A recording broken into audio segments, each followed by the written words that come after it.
본인을 세뇌시키려고 하지 마세요. 여러분의 그 특이한 취향은 안녕하세요, 도이TV의 도이씨입니다. 자존감 높고 매력적인 사람들의 비밀 5번째 영상을 좀 더 깔끔하게 다듬은 버전입니다. 오늘은 취향이라는 게 정확하게 어떤 건가요? 이 질문에 대한 답으로 취향의 모든 것에 대해서 말씀드릴 건데요. 첫 번째는 OX의 문제와 취향의 영역에 있는 문제를 어떻게 구분해야 하는지, 두 번째는 진짜 취향 존중이라는 게 어떤 걸 의미하는 건지 말씀드릴 거고요. 세 번째는 본인의 취향을 본인이 존중하면 얼마나 엄청난 일이 일어날 수 있는지에 대해서 말씀드릴게요. 먼저 취향의 문제와 OX의 문제를 구분하는 방법을 말씀드릴 건데요. 네 번째 영상 거절하기 초고수 등장해서 살짝 언급을 했었어요. 다시 한번 자세하게 말씀을 드릴게요. 누가 갑자기 저한테 와서 복숭아를 들고서는 이게 복숭아일까요? 사과일까요? 질문을 하는 거예요. 자, 이 질문은 OX가 정확하게 있는 문제잖아요. 그런데 세상에서 가장 맛있는 과일은 이런 질문을 하는 거예요. 그래서 제가 복숭아라고 대답을 했더니 정답이라는 거예요. 옆에 사람한테 가서 똑같은 질문을 했는데 저 사람은 사과라고 대답을 했거든요. 근데 또 정답이라는 거예요. 이런 식으로 누군가에게는 포도가 정답, 누군가에게는 사과가 정답. 이렇게 취향의 영역에 있는 문제라는 건 OX처럼 답이 단 하나가 아니라 모든 의견이 정답인 거예요. 근데 이 취향의 영역에 있는 문제를 가지고 싸우면 어떻게 되느냐? 옆 사람한테 제가 얘기를 하는 거예요. 세상에서 가장 맛있는 과일 복숭아라고 얘기해라. 옆 사람이 야, 사과가 제일 맛있다고 안 먹어봤냐? 애초에 하나의 결론을 낼 수가 없는 문제를 가지고 결론을 내겠다고 끝도 없이 싸우는 거예요. 대표적으로 찍먹이냐 부먹이냐, 펩시냐 코카냐가 있죠. 누군가는 복숭아를 좋아하고 누군가는 사과를 좋아하는 것처럼 다른 사람에게 피해를 주지 않는 자기만의 취향은 모두 다 정답인 거예요. 누군가가 야, 너 복숭아를 좋아하면 어떻게 복숭아 좋아하면 안 돼, 이렇게 얘기하면 그렇게 말하는 사람이 잘못된 거란 얘기예요. 그런데 어떤 사람의 취향이 내 마음에 들지 않는다고 해서 무시한다거나 손가락질한다거나 심하면 욕을 하는 사람들이 있거든요. 그런 사람들이 얼마나 있다고 생각을 하세요, 여러분은? 저는 개인적으로 황당할 정도로 너무 많다고 생각하거든요. 왜 이렇게 됐을까를 생각해 보니까 결론이 바로 나오더라고요. 어릴 때부터 지금까지 OX의 영역에 있는 문제와 취향의 영역에 있는 문제를 구분하는 방법을 아무도 가르쳐 준 적이 없는 거예요. 저만 생각해도 초등학교 때부터 대학교 때까지 인종차별을 하면 안 됩니다, 뭐 이런 얘기는 하는데 왜 하면 안 되는지 단 한 번도 배워본 적이 없거든요. 저만 그런가요? 자, 옆으로 너무 샜네요. 다시 돌아와서 비상식적인 행동의 대표적인 예를 하나만 말씀드릴게요.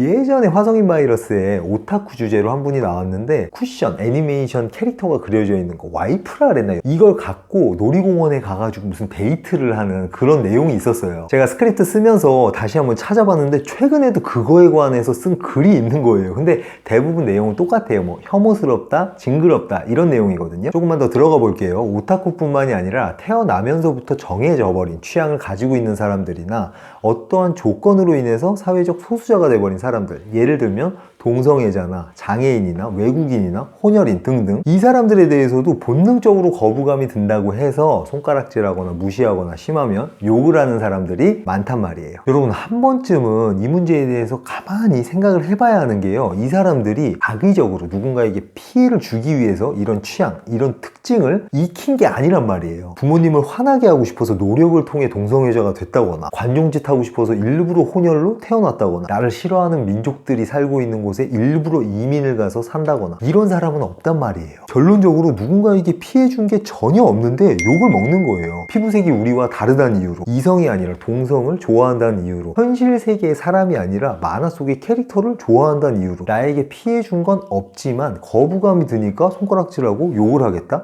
저도 자연스럽게 거부감이 드는 것까지는 어쩔 수 없다고 생각해요. 무의식에 있던 감정이 의식으로 갑자기 팍 튀어오르는데 이거 어떻게 막겠어요? 저도 똑같아요. 이번에 자료 찾으면서 막 사진을 보다가 남자들끼리 우통 먹고 껴안고 있는 이런 사진 보면 순간적으로 확 토할 것 같단 말이에요. 근데 이게 제가 선택한 게 아니라 프로세스 돼서 태어난 거예요. 동성애자분들이 동성에게 호감을 느끼도록 프로세스 돼서 태어난 거랑 똑같이요. 근데 이 감정을 필터 없이 밖으로 그대로 내뱉는다? 내 자유니까? 항상 말씀드리는 거 한 번만 더 말씀드릴게요. 여러분, 하고 싶은 대로 말하고 행동하세요. 단 다른 사람에게 피해 주지 않는 선 그 안에서요. 내가 싫어하는 취향에 대해서 이야기를 밖으로 아예 하지 마세요 라고 말씀을 드리고 싶은데 본인이 굳이 해야겠다면 누군가에게 정말 큰 피해가 될 수도 있으니까 꼭 한번 체크해보고 얘기를 해야 한다는 거예요.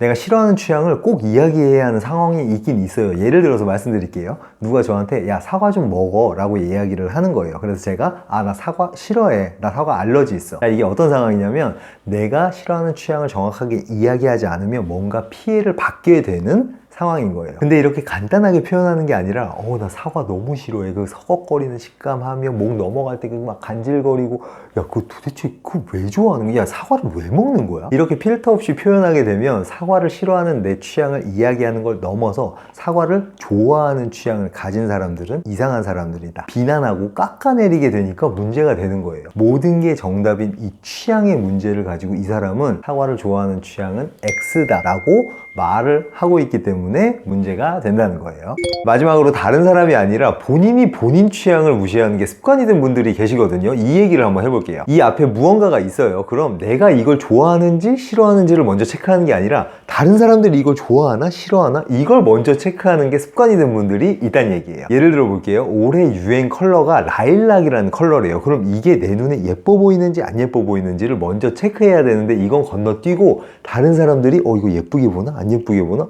예쁘게 본다고? 그럼 나도 이걸 예쁘다고 느껴야 돼. 셀프 세뇌를 시작하는 거예요. 다수가 생각하는 것과 다른 느낌이 들었을 때 내가 수준이 낮은가? 나에게 문제가 있나? 이렇게 생각하지 마시고요. 와, 나 되게 개성 있는 것 같아. 좀 특별한 것 같아. 어떻게 이런 황당한 생각을 할 수가 있지? 대단한데? 이렇게 생각해야 한다는 거예요. 한참 전에 베놈이라는 영화가 나왔었잖아요. 외국에서는 캐드먼급이다, 엄청난 호평에 우리나라에서도 별로라는 평이 대부분이었거든요. 근데 그러거나 말거나 저는 너무 재밌게 봤어요. 혹평하는 요소들이 저에게 와닿지도 않았고, 그리고 영화가 한참 진행돼서의 중간쯤에 베놈의 첫 대사가 나오거든요. 저는 그게 너무 극적이고 좋아하거든요. 좋은 영화니까 욕하지 마세요, 이 얘기가 아니라 단순히 영화가 제 취향이었고 저랑 스타일이 맞았던 거죠. 제가 재밌게 즐겼으면 그걸로 끝인 거예요. 절대로 많은 사람들이, 내 주변의 친구들이 예쁘다고 하니까, 재밌었다고 하니까 나도 그렇게 느껴야 되나? 나도 그렇게 생각해야 하나? 이렇게 본인을 세뇌시키려고 하지 마세요. 여러분의 그 특이한 취향은 다른 사람들이 못 보는 걸 보고 느낄 수 있는 정말 특별한 안목일 수도 있어요. 어떤 문제를 딱 봤을 때 이게 취향의 영역에 있는 문제인지 OX의 문제인지 빠르게 구분할 수 있는 연습법을 말씀드릴게요. 뉴스에서 흔하게 나오는 갈등 상황이나 좀 더 와닿는 소재로 연습하고 싶다 하시면 주로 가는 커뮤니티에서 논란이 되고 있는 그 사건들을 분석해보면 정말 쉽게 익힐 수가 있어요. 그 상황을 분석해봤을 때 이거 사과 좋아하는 사람은 사과 먹고 복숭아 좋아하는 사람은 복숭아 먹으면 되는 거 아니야? 이걸로 왜 싸우고 있지? 이런 느낌이 들면 제대로 찾으신 거예요. 이런 식으로 어떤 갈등을 봤을 때 이거 취향의 문제인가? OX의 문제인가? 분석하는 걸 반복하시다 보면 나중에는 논란의 본질을 쉽게 파악할 수 있는 안목이 생기게 돼요. 그리고 그 문제에 대한 나의 취향은 어느 쪽인지 의식적으로 한번 체크해 보면서 내 취향을 존중하는 연습도 하시면 좋을 것 같아요. 자, 오늘 내용 정리 한번 해볼게요. 첫 번째는 취향의 문제와 OX의 문제가 어떻게 다른지를 설명드렸고요. 두 번째는 다른 사람의 취향에 거부감이 드는 것까지는 어쩔 수 없지만 이 거부감을 필터 없이 밖으로 내뱉는 건 누군가에게 아주 큰 피해를 주는 행동이 될 수도 있기 때문에 생각을 한번 해봐야 한다. 그리고 세 번째는 다른 사람들이 이걸 좋아하는가 안 좋아하는가 보다 내가 이걸 좋아하는지 안 좋아하는지가 훨씬 중요하다. 사실 취향에 관한 문제는 다른 사람들 생각 신경 쓰지 마세요, 이렇게 말씀드리고 싶은데 너무 극단적인 표현 같아서 내 생각이 훨씬 중요하다로 마무리할게요. 오늘은 내가 왜 다른 사람들을 존중해야 하는지, 그리고 나 또한 똑같이 존중을 받아야 하는지에 대한 이야기를 해봤습니다. 존중이라는 이제는 마음에 좀 와닿지 않는 상투적인 이 단어에 대해서 오늘 하루만 좀 깊이 생각해 보시면 어떨까 합니다. 다음 영상에서는요, 다른 사람이 나에게 피해를 줬을 때 나는 어떻게 대처할 것인가, 이거에 대해서 말씀드리도록 하겠습니다. 오늘도 재밌게 보셨다면 구독과 좋아요 부탁드릴게요. 감사합니다. 정해져버린 취향을 갖고 있는 사람들이나 어떤 조건들로 인해